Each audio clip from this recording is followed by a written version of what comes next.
Circus City, USA. No one can question this town's commitment to the big top, because for those who live life on the road, Hugo, Oklahoma is home. He was a big part of Hugo. He brought a lot of money into Hugo. The Millers did us well here. Norm Pence can tell you all about the circus. He grew up in Hugo and is now our guide to the life and death of the big top. When the funeral finished, that was on the north side of town.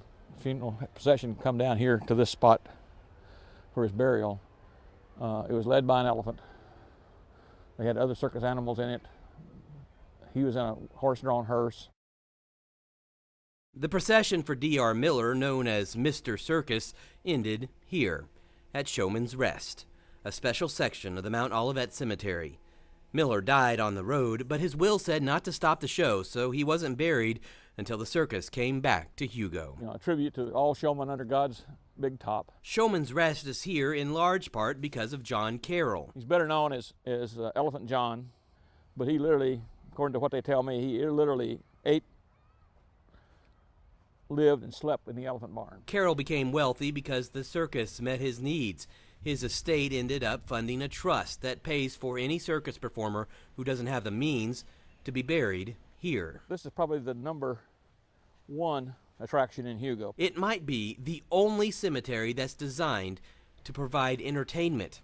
And for whatever reason, Mount Olivet has attracted other stars in eternal rest. Lane is buried here next to Freckles Brown, because Freckles was always his hero. Lane Frost, a world-famous bull rider whose life and death were the story of the feature film 8 Seconds, is buried next to Freckles Brown, an Oklahoma rodeo icon. But beyond the memorable monuments is also a mystery. One final stop on our tombstone tour. Here lies W.H.H. Ballard. He died in 1907. They hung him from a tree right there and buried him right where he got hung at. Or so the story goes. There is a big tree next to Ballard's grave. Norm says he heard he was a horse thief. Other Oklahoma historians say Ballard was the most hated man in town, buried as far from the cemetery's entrance as possible.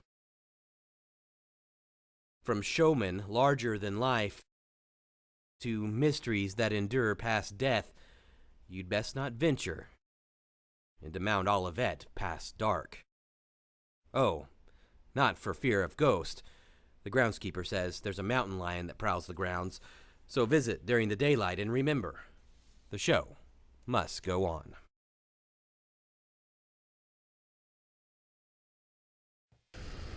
They say home is where the heart is. I love this home, and it's charming. But for a chunk of the day, It looks kind of right now. Evelyn Seaton's heart was stuck by a bridge. We'd hate to leave it sitting here beside the road.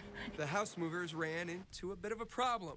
Their measurements were off. So we got to the bridge, and it was too wide to go across, and they had to back up and start jacking it up. The lift stopped traffic, and soon the highway patrol showed up. Luckily, it happened in a more rural, less traveled area, which we like, if they're gonna block a roadway. Pulled off in the ditch just west of Washington in McLean County, these troopers weren't too excited. When you run across something that doesn't fit, somebody dropped the ball or didn't do their homework somewhere. These are bricks from the original foundation. This home was built back in 1924, and it may look a little raggedy, but this family tells me they have big plans. We're putting it just east of our house up in the pasture for a friend to live in and help us out on the farm. A quick roadside fill-up put an end to this home's temporary home. Not every day. I don't see this every day. From foundation to bridge and off to the farm. The oak floors are divine. For a little TLC. We'll put new, old-looking windows and charming doors. Seaton's 4-mile trip will have a happy ending, after all. It looks pretty ratty. It has good bones.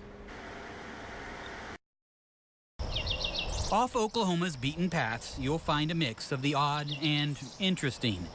And sometimes these unassuming places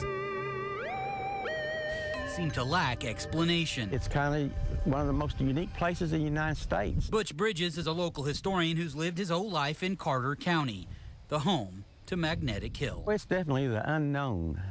People always have an attraction to the unknown and the unexplainable. And so when they hear about it, if they're like me, they got to go check it out. Just west of I-35 off exit 42 is a little road called Pioneer. At the bottom of the hill, you'll see piles of gravel the rain has washed into what appears to be the low spot on this two-lane country road. But there's more to this hill than meets the eye. When you stop your vehicle at what looks like to be the bottom of the hill and put it in neutral, let off the brake, and your car will start going back uphill. Wait, what? Well, this we had to try.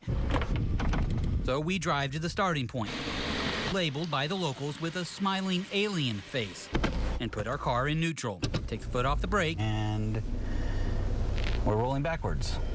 And then we picked up speed. You look down there, it looks like that's the bottom of the hill.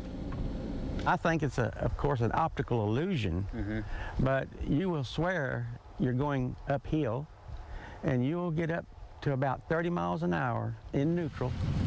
We're just out riding. Yeah, just out riding. And got down close, and since he'd never been here, I said, let's just run by and try it. While a bit more difficult to freely roll than in a car, Daryl Haley and his friend Valton Doss say it is possible to feel the effects on a motorcycle. It's kind of awesome, really. It felt like it was pulling me down through there a while ago, so it rolled real easy anyway, I'll put it that way. A level shows what your eyes don't see. What looks like downhill is actually uphill. But no matter how many times you look at it, even knowing your eyes are tricking you, You're almost certain that it's a low spot. That's why it's hard to not believe the stories about this magnetic hill. An Oklahoma oddity that you really do have to see. Look, Ma, no hands. To believe. Phil Cross, Fox 25 News.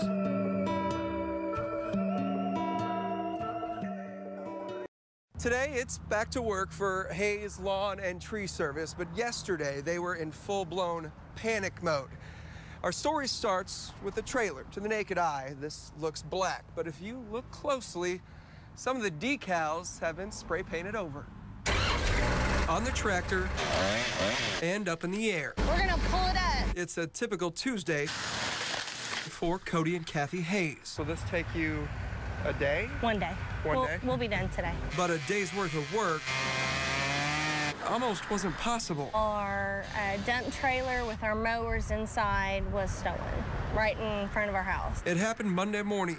$30,000 in equipment missing. 50% of our business was gone in an instant. So they called police. And in the meantime, just blasted social media with pictures. This was the post. It wound up in the eyes of a North Oklahoma City man. Parked right around the curb right there. The trailer was sitting across the street. So I looked back outside again and it didn't have the name and number on it. So I thought, nah, that's not it. Bud Owen couldn't help but take a closer look, and when he did, he could smell the spray paint. The business name and number had been covered up, so we made a phone call. I saw your trailer on Facebook. I'm almost positive it's parked in front of my house. it had been a bad morning, and in that instant, it became a great morning. From Guthrie to Chinaberry Lane and back. I can't see it. And a business back on track. You got it? Thanks to the power of social media. Things worked out good, so that's all that matters. The Hayes family says these criminals weren't that smart. The sheriff's office does have a few leads, and they hope they're caught before this happens to anybody else. Reporting in Guthrie, Bill Schammert, Fox 25 News.